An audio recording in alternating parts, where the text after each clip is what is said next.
how to be on cloud 9 for your business. Supersize and grow your business.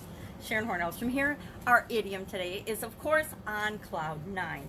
And one of the things that keeps me on cloud 9 is my amazing 4-year-old granddaughter and her artwork. This is a little thing. She went through a phase where cutting was a thing. And of course, rainbows and unicorns and clouds and nature and flowers and butterflies and all kinds of hearts and shapes are part of her repertoire as she is going through her toddler years and getting ready for, now she just turned 5 and she's getting ready for school. Yep, here we go. We got the unicorn horns.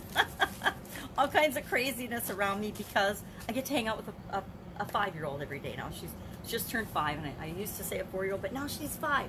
That puts me on cloud 9. Well, what the heck does on cloud 9 mean, and how can you apply it to your business? We'll talk about several ways, at least a handful of ways, that you can use this idiom right now in your business, not only to help you be on cloud 9, but to help the people that you serve, the people that you work with, your customers, your vendors, your teammates, your employees, everybody that you interact with, to be closer to cloud 9 or on cloud 9 more often than in many other situations and in many other companies.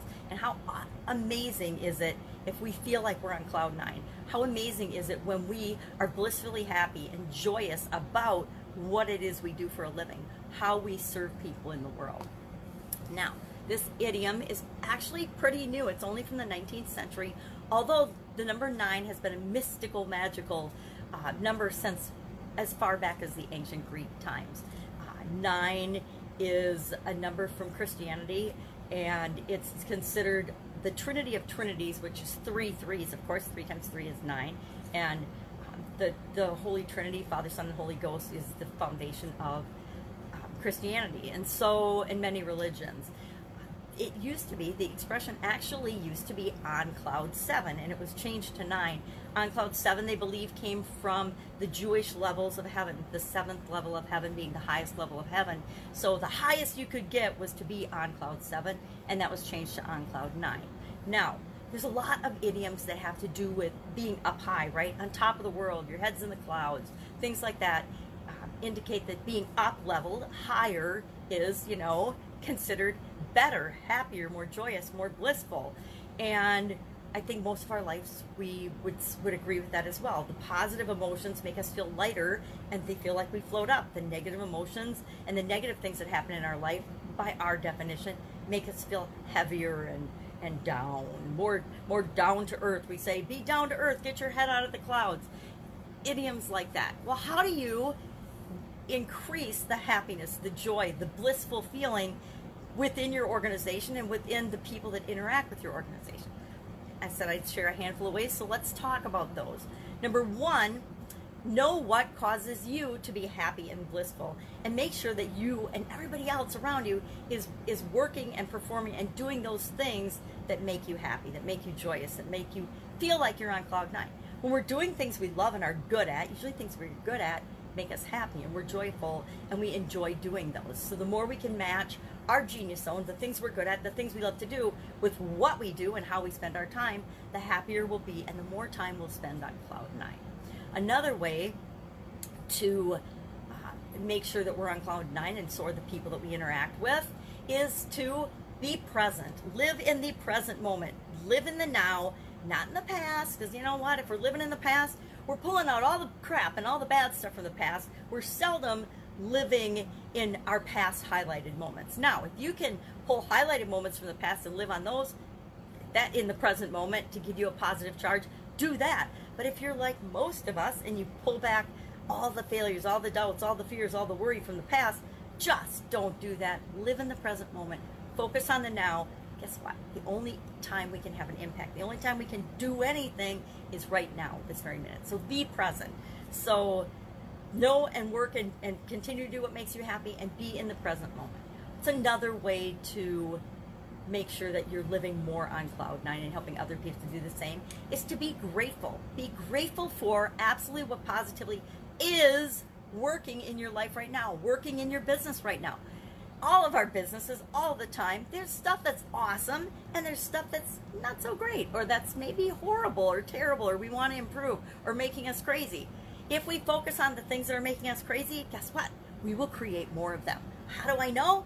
Because I did that. I've done that in my life, in not only my business, but in my personal life. I focused on what wasn't right. I focused on things that made me crazy. And all I did was make things worse. So, know and continue to work in your genius zone. Be in the present moment. Be grateful for what is working and focus on that so you can create more of that.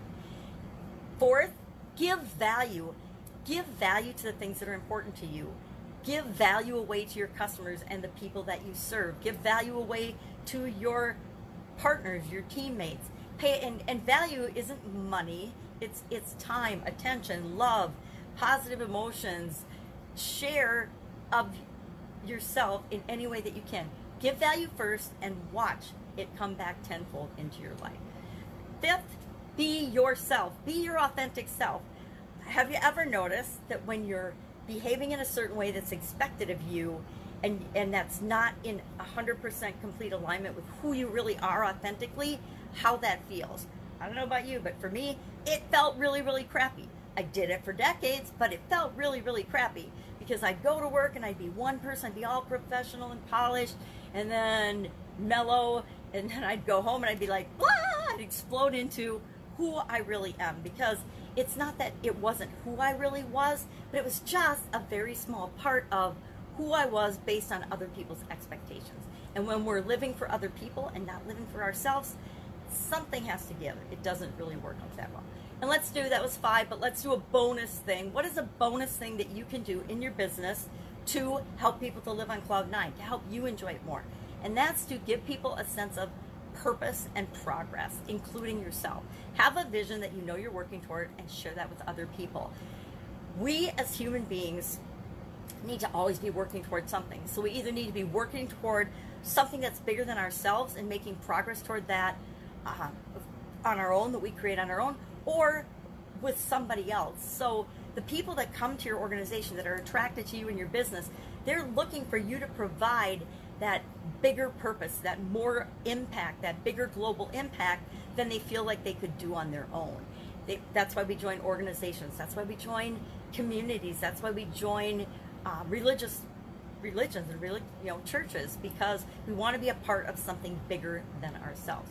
So all of us human beings strive for continuous improvement and progress. So that was a handful of ways that you can help yourself and the people that you interact with to be on cloud 9. Again, they were be present, be in the present moment. Make sure that you are working in your genius zone, doing something that you really love to do, because we all feel happier when we're contributing and doing things that we're good at. Be grateful for what is. Be yourself, be your authentic self. Continuously improve and make progress, and then give value and attention, love and light to the rest of the world. So I would love to know your experience with this expression on cloud 9. Share in the comments below, and then I will be with you tomorrow with another interesting idiom. What does it mean? Where does it come from? And how might you apply it to your business and maybe even your life right now? Take care. Have an absolutely joyous, blissfully happy day, and I will be with you tomorrow.